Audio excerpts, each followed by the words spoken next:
पूरे देश की किस्मत का फैसला इसी शहर में होता है और कितने ही लोग इस शहर में रोज अपनी किस्मत आजमाने के लिए आते हैं। अर्जुन नाम का एक नौजवान भी शहर में आया है अपनी जिंदगी को एक नई सिरे से शुरू करने के लिए। क्या होगा उसकी किस्मत का फैसला?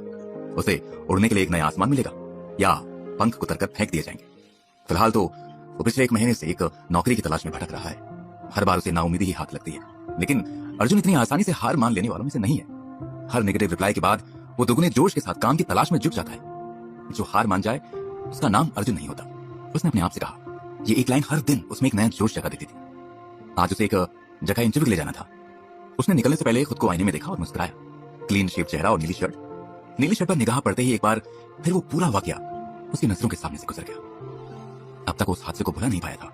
रोज कोई ना कोई बात उसे उस हादसे की याद दिला देती थी। वही हादसा जो अनिकेत के साथ हुआ था। अनिकेत और अर्जुन दोनों जिगरी दोस्त थे, एक दूसरे पर जान छिड़कने वाले दोस्त। भाइयों से बढ़कर दोनों का बर्थडे एक ही तारीख को पड़ता था। ये नीली शर्ट उसे अनिकेत की छोटी बहन ने गिफ्ट की थी उसके बर्थडे पर। उसने दोनों को एक जैसी नीली शर्ट ला कर दी थी। अर्जुन ने आज इंटरव्यू के लिए वही शर्ट पहनी थी और उस शर्ट को देखते ही अर्जुन को अनिकेत की बेतहाशा याद आई। अनिकेत अब इस दुनिया में नहीं था और उन दोनों की प्यारी बहन अनिका जो इस समय अस्पताल में पड़ी जिंदगी और मौत के बीच छूट रही थी। अर्जुन ने गहरी सांस ली, कमरे में ताला लगाया और बाइक को एक जोरदार किक मारकर वहां से निकल गया। कुछ ही देर में वो नोएडा के सेक्टर 93 में एक शानदार बिल्डिंग के सामने खड़ा था। उसने मोबाइल में एक बार फिर से एड्रेस चेक किया और बाइक को पार्किंग में लगाकर अंदर चला गया। वेटिंग लाउंज में बहुत सारे कैंडिडेट्स बैठे हुए थे और जैसे ही अर्जुन ने वहां एंट्री की सभी उसकी ओर देखने लगे। उसकी पर्सनालिटी ही कुछ ऐसी थी। पहली ही नजर में वो कोई बड़ा ऑफिसर दिखाई पड़ रहा था। आते जाते लोग उसे दोबारा पलटकर जरूर देखते, लेकिन जैसे ही उसने रिसेप्शन पर इंटरव्यू के बारे में इंक्वायरी की, लोग आपस में खुसर खुसर करने लगे। ये तो शक्ल से बहुत पढ़ा लिखा और काबिल दिखाई देता है, इसी को मिलेगी नौकरी। वाकई उसकी पर्सनालिटी और एकेडमिक क्वालिफिकेशंस दोनों ही शानदार थे, लेकिन इतना अच्छा रिकॉर्ड होने के बाद भी बीच के 5 सालों का गैप उसके रास्ते में रोड़ा बनकर खड़ा था। कॉलेज छोड़ने के बाद 5 सालों तक अर्जुन कहां था किसी को नहीं पता था। किसी भी अच्छी पोस्ट के लिए उसके पास एक्सपीरियंस होना जरूरी था और अर्जुन के पास जिस काम का एक्सपीरियंस था वो किसी को बता नहीं सकता था। रिसेप्शनिस्ट ने एक बार अर्जुन के चेहरे पर निगाह डाली और कहा, आप वहां वेट कीजिए, थोड़ी देर बाद आपको इंटरव्यू के लिए बुलाया जाएगा। अर्जुन जाकर एक सोफे पर बैठ गया। उसके दिमाग में तनाव और दर्द का तूफान था, लेकिन उसके चेहरे से कोई ये समझ नहीं सकता था कि वो इस समय किस हालात से गुजर रहा है। हर सिचुएशन में शांत रहना ही तो सिखाया था उसकी ट्रेनिंग में। वो आर्मी में सीक्रेट सर्विस फोर्स में अपने बैच का बेस्ट कैडेट था। शेर दिल बुलाते थे लोग उसे। उसके सीनियर्स उसकी बहादुरी की मिसाल दिया करते थे और उसके साथ ही उसके जैसा बनने की कोशिश करते थे, लेकिन एक पल में उसकी जिंदगी पूरी तरह से बदल गई थी। वो आज इस सच को कबूल नहीं कर पा रहा था कि उसे एक झटके में नौकरी से निकाल दिया गया था। अर्जुन ने अपनी जिंदगी के बेशकीमती 5 साल जिस सपने के लिए कुर्बान कर दिए थे, वो एक झटके में टूट गया था। अपने बेस्ट कैडेट शेरदिल अर्जुन को यह कहकर निकाला गया था कि वो आर्मी में रहने लायक नहीं रहा। सीक्रेट सर्विस में जाने के लिए उसने जी जान से मेहनत की थी। 5 साल की कठिन ट्रेनिंग और उसके बाद देश की सेवा करने का जज्बा अर्जुन के खून में बहता था। उससे और जुनून की एक जलती हुई लहर उसके सिर से पैर तक दौड़ गई। लेकिन फिलहाल उसे काम की जरूरत थी, उसे पैसे की जरूरत थी, वरना अनिकेत से किया वादा वो कैसे पूरा करेगा? अनिकेत ने उसके सामने दम तोड़ा था और अर्जुन ने उससे वादा किया था कि वो अनिका का ख्याल रखेगा, उसका इलाज करवाएगा। हाँ, चाहे कुछ भी हो जाए, मैं ये नौकरी लेकर रहूंगा। उसने अपने मन में एक बार फिर से अपना फैसला दोहराया। लगभग 1 घंटे बाद रिसेप्शनिस्ट ने आकर कहा, मिस्टर अर्जुन प्रताप सिंह, आपको अंदर बुलाया। थैंक यू, अर्जुन ने कहा और उठकर अंदर चला गया। उसने सोचा था कि इतनी बड़ी कंपनी में इंटरव्यू के लिए आया है तो अंदर कोई इंटरव्यू पैनल होगा जहां उससे लंबे चौड़े सवाल पूछे जाएंगे, लेकिन ये क्या, वहां तो सिर्फ एक खूबसूरत लड़की बैठी हुई थी। तभी अर्जुन को एक और झटका लगा। उसके मुंह से निकला, मेघा तुम यहाँ? लड़की ने अपना चश्मा उतारकर सामने रखी टेबल पर रखते हुए कहा, बैठिए मिस्टर अर्जुन और अपने बारे में कुछ बताइए। मेघा ने एकदम सपाट लहजे में ये बात कही। उसकी आवाज में फॉर्मेलिटी थी।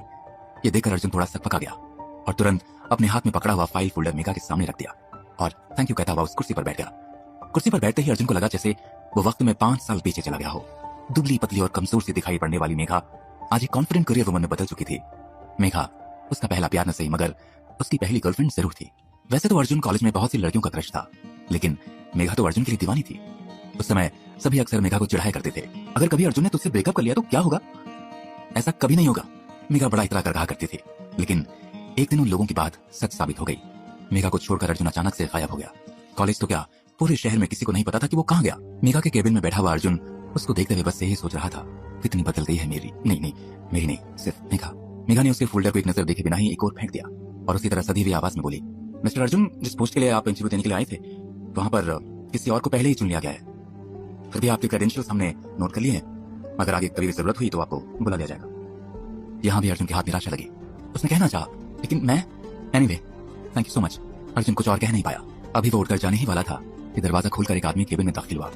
ठीक उसी समय अर्जुन अपनी कुर्सी से उठा था और बाहर जाने के लिए मुड़ा। तभी अंदर आए उस आदमी के साथ अर्जुन की टक्कर हो गई। नीले सूट वाला आदमी गुस्से से चिल्लाया, व्हाट द।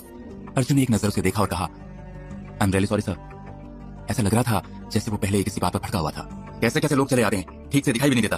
कौन है ये मेघा, और यहाँ क्या कर रहा है? उसने मेघा की ओर देखा। मेघा ने बात संभाल कर कहते हुए कहा, ये मिस्टर अर्जुन है यश। असल में ये इंटरव्यू के लिए यहाँ आए थे। मिस्टर अर्जुन, ये है सिटी हेड मिस्टर यश वर्धन। अच्छा, तो इंटरव्यू नहीं लिया तुमने? यश ने पूछा तो अर्जुन के बढ़ते कदम थम गए। मेघा बोली, उस पोस्ट पर पहले से ही किसी को चुन लिया गया है। अर्जुन की तरफ घूरते हुए यश ने कहा, तो ईशा मैम के बॉडीगार्ड की पोस्ट के लिए इंटरव्यू ले लो। दिमाग वाला काम तो इनसे होगा नहीं। अर्जुन को ये सुनकर बेइज्जत महसूस करना चाहिए था। उसे गुस्सा तो आया, लेकिन अनिका का चेहरा भी उसके साथ में याद आ गया। इसलिए उसने अपने आप को काबू में रखते हुए अपने आप से कहा, ये वक्त गुस्सा करने का नहीं अर्जुन, अक्ल से काम लो। यदि कल तक पैसे इकट्ठे नहीं हुए तो। उसने यशवर्धन से कहा, सर मैं कोई भी काम कर लूंगा। मेघा फटी फटी आंखों से उसे देखती रह गई। उसे समझ नहीं आ रहा था कि आखिर अर्जुन की ऐसी क्या मजबूरी है। यशवर्धन जोर से हंसा, ठीक है फिर अभी तुम्हारा इंटरव्यू लेता हूँ। इतना कहने के बाद उसने एक फोन घुमाया और कुछ ही देर में 4 लंबे चौड़े बाउंसर वहां आ गए। यश ने अर्जुन से कहा, अगर तुमने इन चारों को हरा दिया तो अभी के अभी तुम्हारा अपॉइंटमेंट लेटर तुम्हारे हाथ में होगा। लेकिन सर, मेघा ने कुछ कहना चाहा तो यश ने इशारे से मना कर दिया। उसने अर्जुन की ओर इशारा करते हुए बाउंसर से कहा, ये ईशा मैडम के बॉडीगार्ड की पोस्ट के लिए अप्लाई कर रहे हैं, जरा इनको जांच परख तो लो, ये काबिल है कि नहीं। वो चारों अर्जुन को देखकर थोड़ा मुस्कुराए और उसे अपने पीछे आने का इशारा करके निकल गए। ऑफिस की बड़ी सी बिल्डिंग के बाहर एक लंबा चौड़ा लॉन था। बाउंसर के साथ अर्जुन को जाते देख बहुत से एम्प्लॉय वहां इकट्ठा हो गए। किसी को समझ नहीं आ रहा था कि अचानक क्या हुआ, कि लोग अर्जुन को लेकर क्यों जा रहे हैं। बाहर आते ही यश ने इशारा किया, शुरू करो इंटरव्यू। जैसे ही बाउंसर अर्जुन की ओर बढ़ा, फड़ा, अगले ही पल वो घास पर लौट रहा था और उसकी नाक से खून बह रहा था। कोई देख भी नहीं पाया कि अर्जुन ने कब उस पर हमला कर दिया। वो तो अपनी जगह खड़ा खड़ा मुस्कुरा रहा था। ये देखकर यश बौखला गया। अब की बार उसने 2 उंगलियों से इशारा किया। 2 बाउंसर एक साथ अर्जुन की ओर बढ़े और आधे मिनट से भी कम समय में उनका वही हाल था, लेकिन वो तीनों जल्दी उठ खड़े हुए और अब की बार अर्जुन पर हमला किया। 4 लंबे चौड़े बाउंसर अर्जुन के सामने 1 मिनट भी नहीं टिक सके। अर्जुन के शरीर में गजब की चुस्ती और फुर्ती थी। उसका एक एक मूव दिखने लायक था। सब दांतों तले उंगली दबाए अर्जुन को देख रहे थे। चारों बाउंसर्स को हराकर अर्जुन ने यश की तरफ देखा। यश खींच उठा और चुंचलाहट में उसने अपना कोट उतारकर जमीन पर फेंक दिया। अर्जुन ने बड़े आराम से उसका कोट उठाया और हाथ से उसे छाड़ते हुए यश की ओर बढ़ाया और बोला, मेरा अपॉइंटमेंट लेटर सर। उसके होंठों पर एक टेढ़ी स्माइल थी। यश ने मेघा की ओर इशारा किया और वहां से जाने लगा। तो अर्जुन ने कहा, मुझे कुछ और भी डिस्कस करना था। यश झुंझलाया, जल्दी बोलो। तभी मेघा बोल पड़ी, अंदर चलकर बात करते हैं सर। और वो एक बार फिर से मेघा के केबिन में आ चुके थे। अब अर्जुन यशवर्धन के ठीक सामने बैठा था। उसकी आंखों में आंखें डालकर अर्जुन ने कहा, आपने मेरा टेस्ट ले लिया है और मैं उसमें कामयाब रहा। जाहिर है अब मैं इस पोस्ट के लायक हूँ। यश ने चिढ़कर कहा, मुद्दे की बात करो। अर्जुन मुस्कुराया, मुद्दे की बात यह है सर कि मैं अपनी सैलरी खुद डिसाइड करता हूँ। ये सुनकर यश जोर से हंस पड़ा। यश ने मेघा से कहा, देख रही हो मेघा, कुछ देर पहले तक ये आदमी कोई भी काम करने के लिए तैयार था और अब खैर मैं शर्त हार चुका हूँ, तो आज का दिन तुम अपने लिए लकी मान लो। बोलो क्या है तुम्हारी डिमांड? यश ने लापरवाही भरे अंदाज में कहा। लेकिन जब अर्जुन ने अपनी डिमांड बताई तो यशवर्धन का मुंह खुला का खुला रह गया। वो बोला, एक बार फिर से कहो, क्या कहा तुमने अभी? अर्जुन उसी तरह कड़क आवाज में बोला, मुझे 10 लाख रुपए पर मंथ चाहिए, वो भी एडवांस। यश ठीक पड़ा, तुम्हारा दिमाग तो ठिकाने पर है ना? अर्जुन ने कहा, दिमाग भी ठिकाने पर है और सारे दाव भी। नमूना तो आपने मेरा देख लिया था। 10 लाख रुपए, ये रकम एक बॉडीगार्ड की सैलरी के हिसाब से सच में बहुत ज्यादा थी। यशवर्धन ने अर्जुन को अपॉइंटमेंट लेटर तो दे दिया था, लेकिन अर्जुन की अजीब सी शर्त सुनकर वो हैरत में पड़ गया। 10 लाख रुपए? एक बॉडीगार्ड की नौकरी के लिए 10 लाख रुपए बहुत ज्यादा थे, लेकिन अब देर हो चुकी थी। यशवर्धन समझ गया था कि वो सीधी तरह मानने वालों में से नहीं है। उसने अर्जुन से कहा, अब तुम्हारी सैलरी का फैसला तो ईशा मैम ही करेंगे। वो जानता था कि ब्लू विजन कंपनी की मालकिन ईशा सारीनी एक मामूली नौकरी के लिए आई कैंडिडेट से कभी नहीं मिलेगी, और मिल भी लिया तो अर्जुन की डिमांड सुनकर ही उसे बाहर का रास्ता दिखा देंगी। लेकिन अर्जुन को खुद पर कुछ ज्यादा ही भरोसा था। उसने यशवर्धन से पूछा, इस समय मैडम कहाँ मिलेंगी सर? यश ने बड़े रूखे ढंग से कहा, वो इस समय ऑफिस से निकलकर अंपायर हॉल की तरफ जा रही होंगी, वहां उनकी मीटिंग है 2 बजे। इतना कहकर यश बाहर निकल गया। अर्जुन के मामले से उसने अपना पल्ला झाड़ लिया था। अर्जुन ने बेबस होकर मेघा की ओर देखा। मेघा ने बड़ी अदा से अपने दोनों कंधे उचका दिए, जिसका मतलब था, अब मैं इस मामले में तुम्हारी कोई मदद नहीं कर सकती हूँ अर्जुन। अर्जुन के पास और कोई चारा नहीं था, ना ही सोचने का वक्त। बिना मेघा को थैंक्स या गुड बाय कहे वो केबिन से निकल गया। उसके हाथ में अपॉइंटमेंट लेटर तो था ही। वो तेजी से मेन गेट की ओर बढ़ा, जहां से कारों की एंट्री होती थी। एक से बढ़कर एक लग्जरी कार वहां लाइन से खड़ी हुई थी। इनमें ईशा मैडम की कार कौन सी होगी? ये सोचते हुए अर्जुन थोड़ा ठहरकर अंदाजा लगाने लगा। तभी 2 गार्ड्स आकर वहां खड़े हो गए। उन दोनों ने एक जैसे काले सूट पहन रखे थे और उनके हाथ में लेटेस्ट टेक्नोलॉजी वाली ऑटोमेटिक गन थी। अर्जुन पल भर ठहरकर उन्हें देखता रहा। तभी कुछ और लोग आए। उनमें एक सुंदर सी लड़की भी थी। उसने भी काले रंग का पावर सूट पहन रखा था। आते ही उसने एक ऑर्डिनरी का दरवाजा खोलकर अंदर अच्छी तरह से चेक किया और फिर एक सिग्नल दिया। उसका इशारा पाकर गार्ड ने कांच का दरवाजा खोल दिया और 3 और गार्ड्स के पीछे से निकलकर ईशा सरीन जाकर कार में बैठ गई। ड्राइवर कार में ही था और ईशा के बैठते ही गाड़ी तेज रफ्तार से दौड़ने लगी। अर्जुन बस भौचक्का सा देखता ही रह गया। 2 मिनट की इस पूरी कार्रवाई में उसे वक्त ही नहीं मिला कि वो किसी से जाकर कुछ पूछ सकता या ईशा से बात कर पाता, वो तो उसकी एक झलक भी नहीं देख पाया। ईशा सरीन कौन है और कैसे दिखती है, यह उसके लिए एक राज था। वो बिना सोचे समझे ही कार के पीछे दौड़ गया, लेकिन तब तक वो काली ऑर्डरी उसकी आंखों से ओझल हो चुकी थी। एम्पायर हॉल, यही नाम बताया था ना यश ने उस जगह का। अर्जुन ने सोचा और जल्दी से बाहर निकलकर अपनी मोटर बाइक स्टार्ट कर दी। साथ ही गूगल मैप पर एम्पायर हॉल की लोकेशन डाल दी। अगली 4-5 मिनट में ही वो एम्पायर हॉल के सामने खड़ा था। उसने सिर उठाकर ऊपर देखा और सोचा, अनबिलीवेबल, मेरे शहर में ऐसी जगह भी है। एम्पायर हॉल एक मशहूर लग्जरी क्लब था जहां अमीर घरानों के लोग अक्सर लंच या मीटिंग्स के लिए आया करते थे। अर्जुन जैसे साधारण लोगों का वहां कोई काम था भी नहीं, इसलिए शायद उसे इस जगह के बारे में कुछ पता भी नहीं था। वो भागकर गेट के पास पहुंचा। उसे भीतर जाते देख गेट पर खड़ा गार्ड चिल्लाया, अरे अरे, कहां घुसे जा रहे हो? अर्जुन सकपका गया। उसने कहा, वो मैं ईशा मैडम से मिलने आया था। ईशा का नाम सुनते ही एक और गार्ड आगे आ गया। अर्जुन उसे देखते ही पहचान गया। वो उन तीनों में से एक था जो बाद में ईशा के साथ आए थे, गार्ड, सेक्रेटरी और एक और असिस्टेंट। दूसरे गार्ड ने कहा, ईशा मैडम लंच कर रही हैं, आप अपना मैसेज दे दीजिए। अर्जुन को लगा यह आदमी अब तक मिले सब लोगों के मुकाबले ठीक से बात कर रहा था। उसने सोचा यही सही मौका है और गार्ड से कहा, मेरा नाम अर्जुन प्रताप सिंह है, मुझे मैडम के बॉडीगार्ड की पोजीशन के लिए हायर किया गया है और इसी बारे में मैं कुछ बात करने आया था। उस आदमी ने अर्जुन की बात ध्यान से सुनी और उसे ऊपर से नीचे देखकर फिर बोला, मैं आपका मैसेज ईशा मैडम तक पहुंचा देता हूं, आप यहीं रुकिए। उसने अपना फोन निकालकर एक मैसेज टाइप किया। कुछ ही देर में ईशा का असिस्टेंट अर्जुन के सामने खड़ा था। अब तक किसी ने भी अर्जुन को क्लब के भीतर आने के लिए नहीं कहा था, यहां तक कि वो सब भी उससे बाहर आकर बात कर रहे थे। ये बात अर्जुन को अटपटी तो लगी, लेकिन वो कुछ कर नहीं सकता था।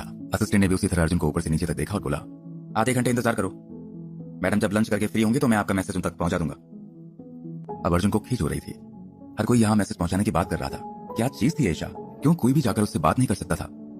फिर भी उसने अपनी चिढ़ जाहिर किए बिना कहा, थैंक यू वेरी मच, मैं तब तक यही इंतजार करता हूँ। अर्जुन थोड़ी दूर खड़ी अपनी बाइक पर जाकर बैठ गया और ईशा के बाहर आने का इंतजार करने लगा। लगभग आधे घंटे बाद वहां 4 पुराने मॉडल की एम्बेसडर गाड़ियां आकर खड़ी हुई। वो चारों सफेद रंग की थी और दिखने में बिल्कुल एक जैसी। चारों के नंबर भी एक ही सीक्वेंस में थे। ठीक आधे घंटे बाद एक रोल्स रॉयस गाड़ी आकर चारों के ठीक बीचों बीच खड़ी हो गई। गेट पर खड़ा गार्ड दौड़कर आया और रोल्स रॉयस के पास जाकर पूछने लगा, लेकिन उसके ड्राइवर ने कार का शीशा नीचे किए बिना ही उसे एक इशारा किया और वो जाकर वापस अपनी जगह खड़ा हो गया। अमीर लोगों के चोचले, अर्जुन ने मन ही मन कहा और ध्यान से उन 5 गाड़ियों को देखने लगा। वो चाहकर भी अपना ध्यान वहां से हटा नहीं पा रहा था। एक और बात जो उसे बड़ी अजीब लगी थी वो ये थी कि किसी भी गाड़ी का इंजन बंद नहीं हुआ, न ही उनमें से कोई निकलकर बाहर आया। तभी क्लब का मेन गेट खुला। कांच का बना हुआ वो भारी भरकम दरवाजा खुलने में कुछ समय लगाता था। तभी अर्जुन की नजर ईशा सरीन पर पड़ी। हल्की आसमानी रंग की ड्रेस में ईशा किसी हॉलीवुड फिल्म की एक्ट्रेस लग रही थी। फिर भी उसके कपड़ों में एक सादगी थी। उसके गार्ड्स ने आगे बढ़कर एम्बेसडर के ड्राइवर से गाड़ी हटाने के लिए कहा। वो 5 कारें एक साथ ही कुछ आगे पीछे हुई। उधर ईशा ने आखिरी सीढ़ी से नीचे कदम रखा ही था कि रोल्स रॉयस का शीशा नीचे हुआ। ईशा की नजर उस पर पड़ी तो वो उस ओर बढ़ गई। उसका स्टाफ उसके पीछे हो गया। अर्जुन ने सोचा, लो भाई, मुझसे पहले ही कोई ईशा से मिलने के लिए आ गया, वो भी 5-5 गाड़ियां लेकर। मेरी तो किस्मत इस खटारा भाई जैसी है। ये कहकर उसने एक जोर की किक लगाई और बाइक स्टार्ट हो गई। तभी वहां हंगामा समझ गया। लोग चिल्ला रहे थे, ईशा मैम किडनैप, कोई बचाओ। रोल्स रॉयस में बैठे आदमी ने ईशा का हाथ पकड़कर उसे अंदर खींच लिया था और तेजी से गाड़ी चलाकर वहां से निकल गया। बाकी की चारों गाड़ियों ने ईशा के गार्ड्स का रास्ता रोक लिया। ये देखकर अर्जुन ने 1 सेकंड की भी देरी किए बगैर बाइक दौड़ा दी और बिजली की गति से दौड़ती उस लग्जरी गाड़ी का पीछा करने लगा। आधे घंटे शहर की सड़कों पर दौड़ने के बाद वो गाड़ी शहर के बाहर एक सुनसान इलाके की ओर बढ़ गई। अब तक पुलिस को खबर की जा चुकी थी और जगह जगह चेक पॉइंट भी बना लिए गए थे, लेकिन ईशा का किडनैपर बहुत चौकन्ना था और पूरी तैयारी से आया था। जगह जगह पर दूसरी गाड़ियों से कवर दे रही थी और वो देखते ही देखते सबकी नजरों से ओझल हो गया। सिर्फ एक शख्स था जो बाइक में लगातार उसका पीछा कर रहा था और वो था अर्जुन, जिसकी नजरें अब तक भटकी नहीं थी। सुनसान इलाके से कच्ची पगडंडियों पर उसने गाड़ी उतार दी और 5-7 किलोमीटर खेतों में गाड़ी चलाने के बाद अब वो रोल्स रॉयस एक शानदार फार्म हाउस के सामने खड़ी थी। 6 शिकारी कुत्ते और 8 भारी भरकम शरीर वाले गार्ड्स उस जगह की रक्षा कर रहे थे। अर्जुन ने बहुत पहले ही अपनी बाइक छोड़ दी थी और अब वो छिपकर उस कार का पीछा कर रहा था। किसी भी जगह पर कैमोफ्लेज कर खुद को छिपाने में तो माहिर था। बिना किसी की नजर में आई वो बंगले तक पहुंच चुका था और अब गेट के पास खड़ा होकर अंदर का नजारा देख रहा था। गेट के भीतर होते ही रोल्स रॉयस एक झटके से रुकी और डार्क ब्राउन सूट पहने एक जवान और खूबसूरत लड़का उसमें से उतरा। उसकी आंखों पर कपड़ों से मैच खाता गहरे ब्राउन रंग का चश्मा चढ़ा हुआ था। उतरते ही उसने ईशा का हाथ पकड़कर उसे बाहर खींच लिया। वो चीख पड़ी, मेरा हाथ छोड़ो रॉबिन और मुझे यहाँ से जाने दो, ये जो तुम कर रहे हो इसका अंजाम ठीक नहीं होगा। रॉबिन ने झटके से ईशा का हाथ छोड़ दिया। वो कार से टकरा गई। वो गिरने को हुई, लेकिन रॉबिन ने उसकी कमर में हाथ डालकर उसे संभाल लिया और अपनी तरफ खींच लिया। ईशा ने जोर लगाकर अपने आप को उससे छुड़ा लिया और फिर से वो बाहर की ओर देखने लगी, लेकिन मेन गेट पर कई गार्ड्स के अलावा बहुत भयंकर दिखने वाले 2 शिकारी कुत्ते खड़े थे। ईशा के बढ़ते कदम रुक गए। ये देखकर रॉबिन जोर से हंसा। लो छोड़ दिया, अब जा, कहां जाना है तुझे? मैं भी देखता हूं कि रॉबिन मल्होत्रा के इलाके में कौन उसकी मर्जी के खिलाफ निकल कर जा सकता है। ईशा संभल कर खड़ी हो गई। उससे वो किसी नागिन की तरफ फंकार रही थी। तुम ठीक नहीं कर रहे हो रॉबिन, मैं पहले ही तुम्हारी औकात जान गई थी इसके। रॉबिन ये सुनकर आग बबूला हो गया। उसने ईशा का हाथ पकड़कर उसे अपनी तरफ खींचा और दूसरे हाथ से उसकी गर्दन को जकड़ लिया। उसकी उंगलियां ईशा के नाजुक बदन पर जोर से कसी हुई थी। ईशा का दम घुटने लगा। रॉबिन चीख पड़ा, मेरी औकात तूने देखी कहाँ है? रॉबिन ने ईशा की गर्दन छोड़ दी और हाथ से खींचकर उसे अंदर ले जाने लगा। अर्जुन अब तक छिपकर एक पूरा नजारा देख रहा था। वो सोच रहा था कि मौका देकर वो अंदर जाएगा, लेकिन इससे ज्यादा वो देख नहीं सका और उछलकर गेट के भीतर जाकर खड़ा हो गया। 8 में से 6 गार्ड्स उसे घेरकर खड़े हो गए, लेकिन अर्जुन की नजर रॉबिन पर थी। उसने चीख कर कहा, अकेली लड़की पे हाथ उठाता है? तभी एक जोरदार मुक्का उसके मुंह पर पड़ा। दोनों शिकारी कुत्ते जोर जोर से भौंकने लगे थे। रॉबिन हल्के से मुस्कुराया और ईशा की ओर देखकर बोला, जो तुम्हारे पीछे मरने चलाया यहाँ तक, कौन है ये वैसे? लेकिन ईशा खुद चकित होकर अर्जुन को देख रही थी। उसे दूर दूर तक कोई आइडिया नहीं था कि बिना सोचे समझे रॉबिन से भिड़ जाने वाले शख्स आखिर कौन है। उधर अर्जुन 6 तगड़े पहलवानों से घिरा हुआ था। वो 6 के 6 एक साथ अर्जुन पर टूट पड़े। रॉबिन एक बार फिर ईशा का कसकर हाथ पकड़ लिया और उसे जबरदस्ती खींचकर भीतर ले जाने लगा। ईशा ने अर्जुन की ओर एक नजर डाली, लेकिन रॉबिन एक झटके से उसे अपनी गोद में उठा लिया और बंगले के भीतर चला गया। अर्जुन ने एक नजर रॉबिन के गुंडों पर डाली।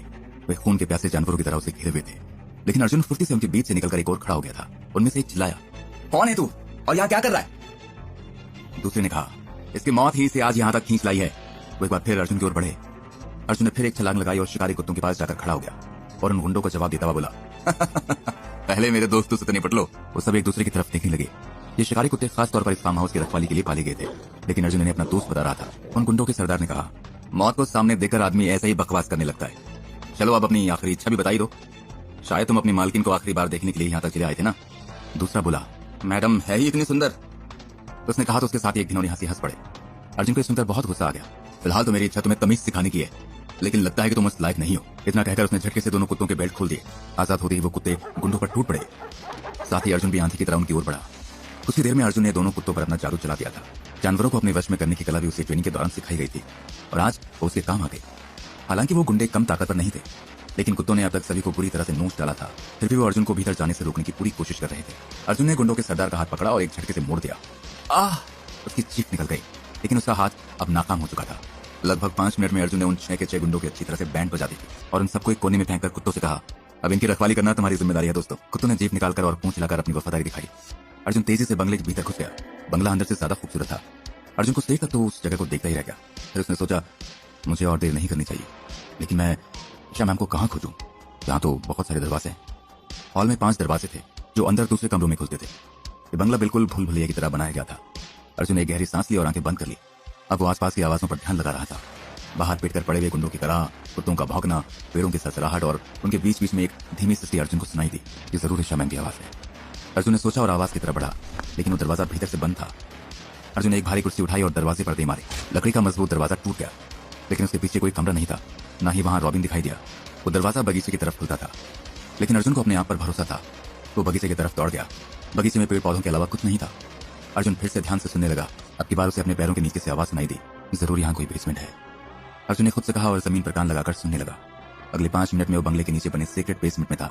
यहाँ तक आने के लिए उसने 2 और दरवाजे तोड़े। अब तुम्हारी बारी है, तुम जो कोई भी हो, उसने रॉबिन से कहा। रॉबिन के चेहरे पर उलझन थी।